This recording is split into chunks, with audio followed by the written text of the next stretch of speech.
Welcome, everyone, and thank you for joining us today on LinkedIn Live. We're really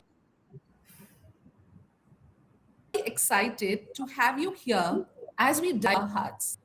The ins and real user experience are telling us about tech-enabled learning in nursing education in India.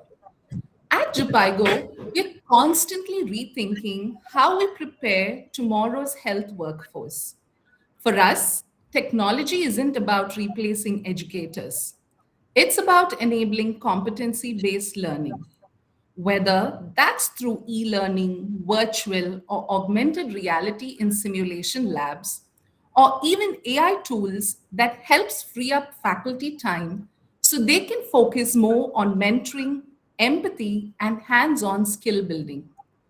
Today's session is all about bringing that conversation to life. We look at what the evidence says about tech enabled learning, and more importantly, we'll hear directly from the people experiencing it every day: a nurse education leader, a faculty member, and a student. We'll talk about what's working, what feels different, and how technology is shaping teaching and learning on the ground. Let me introduce our panel from both Uttar Pradesh and Bihar. Ms. Meghna Singh, second year GNM nursing student from the GNM training school at Nalanda Medical College and Hospital, Patna, Bihar. Professor Lavanya Nandan, director and principal, Nightingale Institute of Nursing, Noida. Dr. Swati Tripathy, Associate Professor and Head of the Department Mental Health Nursing, Nightingale Institute of Nursing, Noida, and Mr. Linto Andrews, Nursing Advisor with Jhpiego. Thank you all for being here today. We're really looking forward to an open, honest conversation and to learning from your experiences. Let's get started. I'd love to begin by directing my first question to Linto.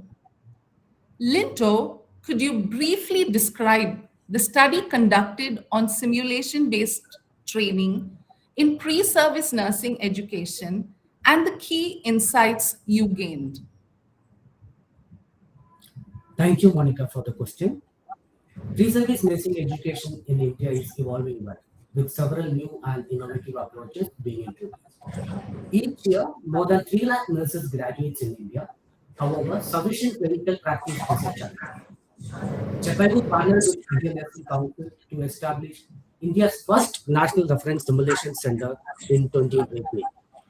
This center integrates simulation-based training into the BSc nursing curriculum and focus on both student learning and faculty capacity building. So far, more than 1,200 nursing faculty across the country have been trained as simulation master trainers. To understand the effectiveness of simulation-based training, we conducted a study to see whether replacing a part of traditional clinical training with simulation would improve learning outcomes. The results were very encouraging. Students who underwent simulation-based training performed as well as, or even better than those in the traditional group. They scored higher in the knowledge test, showed stronger clinical skills, and demonstrated better overall competency. Importantly, their satisfaction level were also high. In conclusion, even replacing 25% of clinical training with simulation can improve the learning outcomes. Thank you, Monica. Over to you. It's great to hear that replacing 25% of clinical training with simulation can improve learning outcomes. I have another question for you, Linto. How are simulation centers currently being used in nursing education? And what are your future plans for adopting AR or VR enabled simulation technologies? Great question. Thanks for bringing that up. So far, we have established 2 national reference simulation centers in India in collaboration with Indian Nursing Council. Both the centers are important reference hubs for the northern and southern regions of India. They not only provide technical guidance and leadership in simulation-based training, but also play a key role in building the capacity of both faculty and students. Through regular training programs, workshops, and hands-on training sessions, They are helping educators and learners strengthen their skills in simulation-based training. At the same time, these centers were actively generating evidence and insights on how simulation can improve learning outcomes and clinical preparedness. The recently established center has also introduced virtual reality, including immersive VR-based scenarios. Right now, we are in the process of closely studying and understanding how effective these VR approaches are, especially within the Indian context, looking at how support learning, skill development, and overall student engagement. Based on these learnings, we plan to thoughtfully integrate VR into the nursing curriculum to complement existing teaching methods while also exploring meaningful ways to scale it so more institutions and students can benefit. I hope I have answered your questions. Over to you, Monica. Thank you. Thank you for that information, Linto. That example also raises a larger question about system readiness. So, moving from innovation to implementation, I would like to direct this to Professor Lavanya Nandan. As institutions transition from traditional paper based systems to digitally integrated models, what structural barriers do you believe pose the greatest challenge? Thank you, Dr. Monica.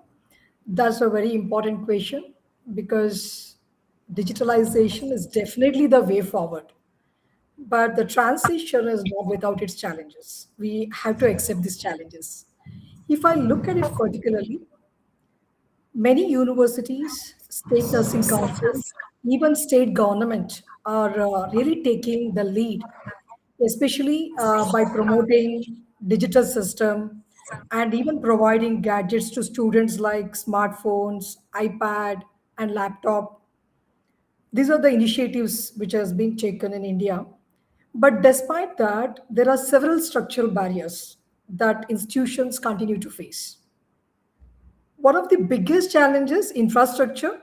Many institutions still struggle with reliable high-speed internet, updated hardware, simulation labs, effective simulation labs, and strong IT support. It's a fact without a solid digital backbone, even the best digital initiatives are difficult to sustain. The another major barrier is faculty preparedness and resistance to change. Not everyone is equally comfortable with the technology. There can be a gaps in digital literacy, limited exposure to newer tools, and sometimes a natural hesitation to move away from traditional teaching methods. This is where a continuous training, hands-on workshop, and mentorship really make a difference. The another biggest challenge is the cost is a significant factor. Setting up and maintaining a learning management system, simulation labs, or advanced tools like AR, VR, they require substantial investment, which can be challenging for many institutions to establish such high-tech simulation labs. At the same time, the policy and leadership support, they play a crucial role. If there is a lack of clear policies, proper planning, a strong institutional leadership, digital transformation efforts can become slow or it can be a fragmented. We also cannot ignore the digital divide among students in our country. While some students have easy access to devices and have access to high speed internet, others, especially from rural background, underserved areas, may struggle with connectivity and resource issues, which creates inequality in learning opportunities. And there are concerns around data privacy and cybersecurity, which are becoming increasingly important as we move towards fully digital systems. Institutions need to ensure the data is protected and systems are secure. The another practical challenge is integration with existing or legacy system, which sometimes leads to inefficiencies or duplication of work. And finally, even evaluation and assessment methods need to be evolved. Moving from traditional exams to meaningful digital assessment is still a work in progress for many institutions, many universities. In our institution, We are trying to address these challenges by working towards a smart curriculum administration, where we are gradually integrating digital tools, simulation based learning, interdisciplinary approach, meaningful use of technology, and data driven curriculum management. We are trying to bring it into a cohesive system. So, overall, I would say that overcoming these barriers requires a comprehensive and a balanced approach, strengthening infrastructure, investing in faculty development, creating supportive policies, and most importantly, building a culture that is open to change. So, digital transformation is not just about technology, it is really about the mindset and the adaptability within the system. So, thank you, Monica, for this question. Hopefully, I've answered this question. Over to you. Thanks, Professor Lavanya, for your insights. We've now spoken about barriers and issues. Now, let's talk about lived experiences. This question is to Dr. Swati. What technology have you personally been working with in your program? And what have you found challenging, enjoyable, or especially impactful along the way? Well, thank you, Dr. Monica, for the question. Honestly, our journey with technology in education really started during the COVID 19 pandemic. Initially, it was quite challenging, especially figuring out how to continue the classes during the lockdown. But over time, that situation actually pushed us to explore and adopt technology more effectively for better learning outcomes. We began with video conferencing platforms like Zoom, WebEx, Google Meet, etc., to conduct the online classes. Alongside that, we started using learning management systems like Google Classroom to organize the study materials, conduct the assessments, and give timely feedback to the students. Gradually, we moved beyond just online teaching and started integrating more advanced tools. For example, in our nursing labs like the Nursing Foundation, OBG, and pediatric labs, we now use the simulation based learning with medium to high fidelity simulators as well as the standardized patients. This has really helped the students practice the procedures safely and build their critical thinking and clinical decision making skills. We also use virtual case based learning, video demonstrations, and creative PowerPoint presentations to make the complex concepts easier to understand for the students. For assessments, tools like Kahoot, quizzes, and Mentimeter have also made learning more interactive and engaging. Even our university examinations and evaluations have now been fully digital. We have also used the mobile based applications like the Safe Delivery app, which has been quite effective for the skill enhancement. Now, coming to the challenges. Initially, there was some resistance to change, which is, of course, natural. Ensuring access to quality digital resources and maintaining the technical infrastructure were also a bit demanding. But what I have truly enjoyed is developing the e learning modules, creating video contents, training and mentoring both the faculty and students to use smart boards, artificial intelligence, and other digital tools effectively. Me and Professor Lavanya ma'am, we pursued a professional diploma course in digital nursing from the Academy of Digital Health Sciences in collaboration with Indian Nursing Council and IIM Raipur, which really helped me and madam understand the practical applications of these technologies. So overall, it's been a very enriching journey and I have seen a real positive impact on both teaching and student learning. Thank you, Dr. Monica. That was a great look at this from the faculty point of view. Now let's hear from the people at the center of it all, the students. Meghna, can you tell us what technologies have you used in your learning? Why did you choose them? And what challenges and positive experiences have they brought you? Thank you for the question. I'm delighted to be a part of today's discussion. I have used various technologies in my learning, including AI tools such as ChatGPT, Gemini, YouTube tutorials, different digital platforms, and virtual reality for my nursing education. Approximately 2 months ago, I had the opportunity to engage in learning through virtual reality. While it was not my first time handling VR controllers, it was my first experience using this technology, specifically for nursing education. This marked a significant turning point in my learning journey. I firmly believe that integrating virtual reality into the nursing curriculum is a milestone in evolution of technology enabled healthcare education, especially in regions like Bihar. The VR based learning modules are highly immersive and closely replicate real life clinical environments, making them nearly as effective as hands on practical training. I choose VR because of its exceptional ability to provide a safe and interactive platform for practicing clinical procedures. The 3D simulated environment, supported by headsets, sensors, and controllers, creates a strong sense of realism by replacing the physical surroundings with a digitally constructed clinical setting. The system tracks our movements in real time, enabling meaningful interaction and active learning. For instance, I completed a labor room module in VR even before my actual clinical postings. As a result, when I entered the real labor room, I already had a clear understanding of the layout, instruments, and my roles and responsibilities. I also observed that the VR simulations were aligned with Government of India guidelines, ensuring standardized and high quality learning. However, this journey was not without challenges. Initially, adapting to the technology required time and patience.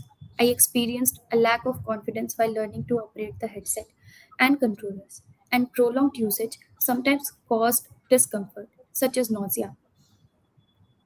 Over time, I became more comfortable and confident, successfully completing all the modules.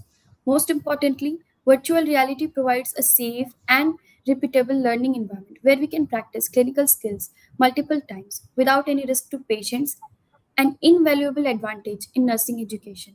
In conclusion, VR has opened a new dimension in nursing education by bridging the gap between theory and practicing and preparing us to deliver safer, confident, and higher quality patient care. Thank you. Thanks, Meghna. That gives us such a clear picture of what this feels like for learners. Now, I want to zoom out a bit and bring in the leadership perspective again. In your view, Professor Lavanya, how can academic leadership create a culture that supports digital transformation rather than temporary adoption? Thanks, Monica. Well, digital transformation succeeds when driven by a strong mindset. There needs a visionary leadership and a shared commitment to build a culture of continuous digital adoption. So there's a mindset, visionary leadership, and shared commitment. So academic leadership plays a very critical role in ensuring the digital adoption to become a culture. It is not just a temporary initiative. And it really starts with having a clear vision and a policy in place. Leaders need to position digital transformation as part of the institution's long term strategy, not just like one add on. Like we have many initiatives, it is not just one add on, it's a long term strategy. The next important step is continuous faculty development. As we said in the beginning of the question, one time workshops are not enough. Faculty needs ongoing hands on training, exposure to new tools, and most importantly, we need to build a confidence among the mentors. When teachers feel comfortable and competent, resistance automatically reduces. At the same time, leadership must also create a supportive and a collaborative environment, encouraging peer learning, mentorship, and sharing of best practices, which helps to normalize the use of technology. When faculty learn from each other, adoption becomes much more organic. So recognition also matters a lot. When all with through all this process, we need to have a recognition in place.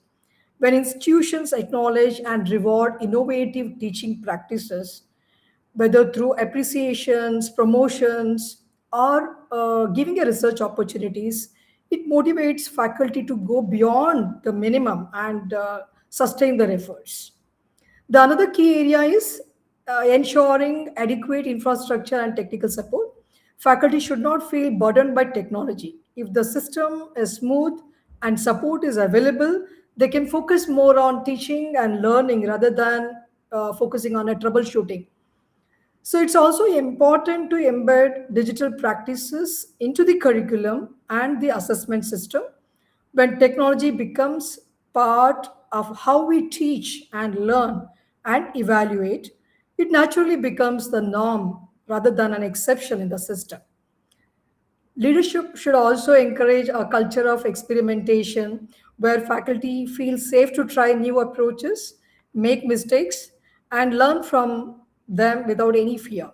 That's where real innovation happens within the system. In fact, many studies have shown that the biggest barrier are not technological, but they are structural, like limited training, lack of support, and resistance to change. So, for us as academic leaders, the focus should be on building a complete ecosystem, a strong infrastructure, continuous training, supportive policies, and a culture of collaboration and innovation. Especially in nursing education, we now recognize that a significant portion of learning, almost 50%, can be simulation based, which really helps to bridge the gap between the theory and the practice. So ultimately, digital transformation is not about replacing teachers with the technology. It's about empowering educators to make learning more engaging, effective, and relevant. When leadership drives the right mindset, digital transformation becomes not just sustainable, but truly impactful, and it starts visible to everyone around us. So thank you so much, Monica. It's so important to have a leadership in place to see the culture to adopt. Thanks, Professor Lavanya. That gives us really a great sense of the role of leadership in making digital change sustainable. Now, I'd love to hear from our faculty, Dr. Swati. What differences or changes have you noticed in students as a result of digital integration? Well, honestly, the impact has been huge. I would say very multidimensional. First of all, the digital integration has really opened up a global perspective for our students. Earlier, learning was limited to textbooks or classroom teaching, but now students can access the e learning modules, the YouTube videos, the international resources anytime. Even those who may not have an access to the top institutions can still learn high quality content completely free of cost and revisit it as many times as they want. Another important thing is that the students now have the freedom to learn at their own pace. They can pause, rewind, practice without feeling embarrassed or judged, which has been especially helpful for the slower learners. It has also made the learning more interactive and engaging for the students. Tools like the quizzes, simulations, virtual case discussions have shifted the learning from passive listening to active participation. Students are more involved, more curious, and more willing to ask questions. We have also seen a clear improvement in their confidence level because they are exposed to the simulation based training and realistic clinical scenarios. They feel more prepared before entering the actual clinical settings. In fact, I would like to highlight one interesting finding from our research. There was around significant 62% improvement in the empathetic communication among the nursing students after they underwent a simulation based communication enhancement program. So the impact is not just on the knowledge part, but also on the soft skills like empathy and patient interactions. Another positive change is that in their critical thinking and decision making skills. With virtual cases and scenario based learnings, students are learning how to analyze the situations rather than just memorizing the procedure. Of course, it has also improved the digital literacy among the students, which is very important today, especially as the healthcare systems are becoming more and more technology driven globally. Overall, I would say the digital integration is helping us prepare more confident, more competent, and job ready nurses. Since they are trained in a safe, technology supported environment, they can make mistakes, reflect on them, and improve without any risk to the patient safety. And that really makes a big difference when they step into the real clinical practice. We can see Miss Meghna here in the as a panelist. She is a great example of a confident and competent nurse. So thank you. Thank you, Swati. That was really insightful.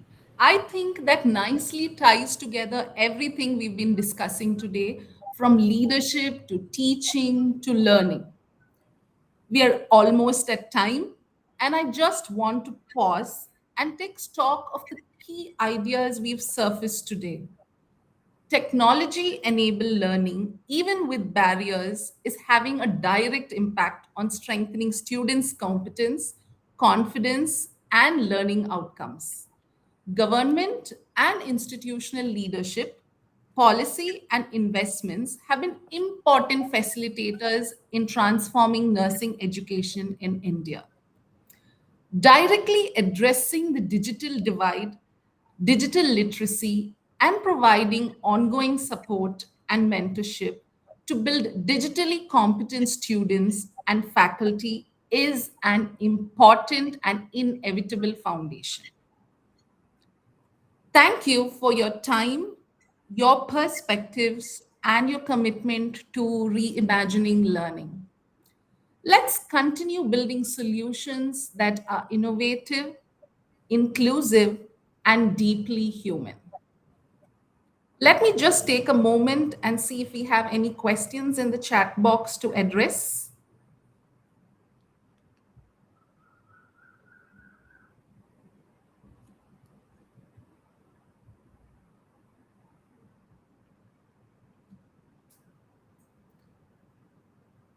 Okay. This question is directed to, it's a challenge question. So, on ground, we are still struggling with basic infrastructure for nursing colleges. How feasible it is to move towards digitalization?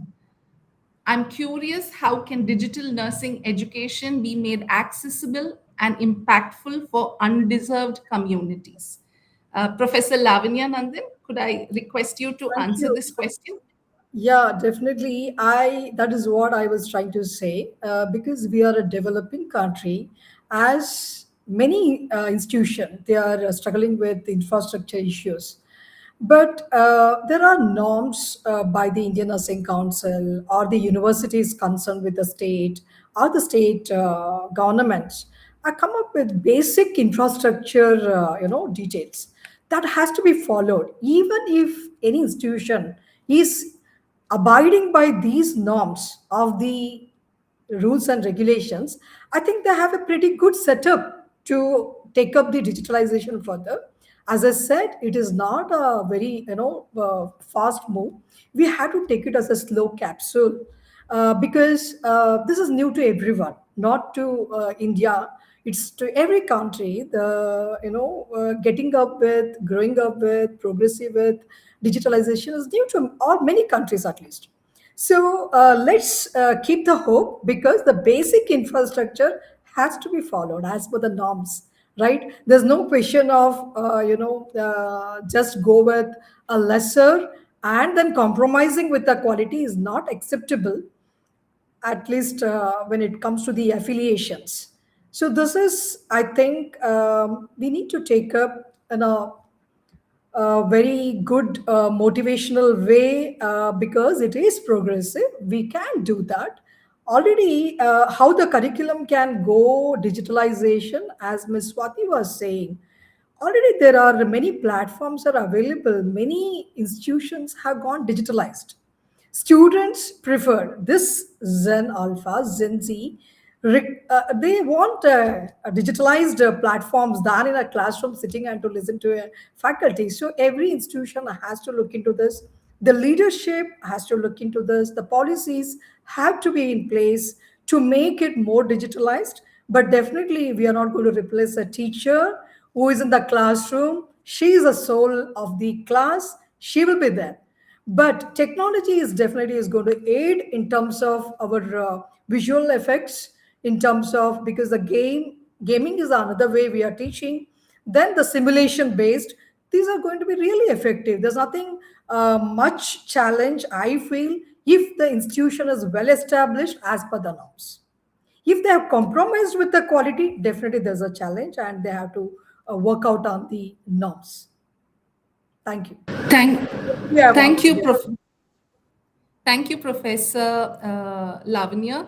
There's another quick question, probably you can take a minute. How did you prepare faculty to adopt and adapt for the digital change? Yeah. Shall I take this question? Thank you.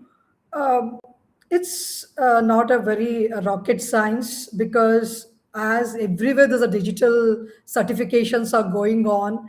I myself went for this kind of one digital certification, which is done by IIM Raipur in affiliation with INC, Indian Nursing Council.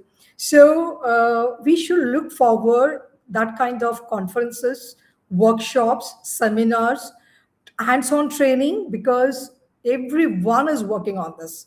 I think every next day when you see there are this kind of learning platforms are happening throughout India, globally actually. So we should be part of this, prepare, and definitely in our institution the faculty are, they have an access to this kind of initiatives where they can learn, and there are it comes under staff welfare development, faculty development programs. These are the topics, areas of concern are addressed in our institution.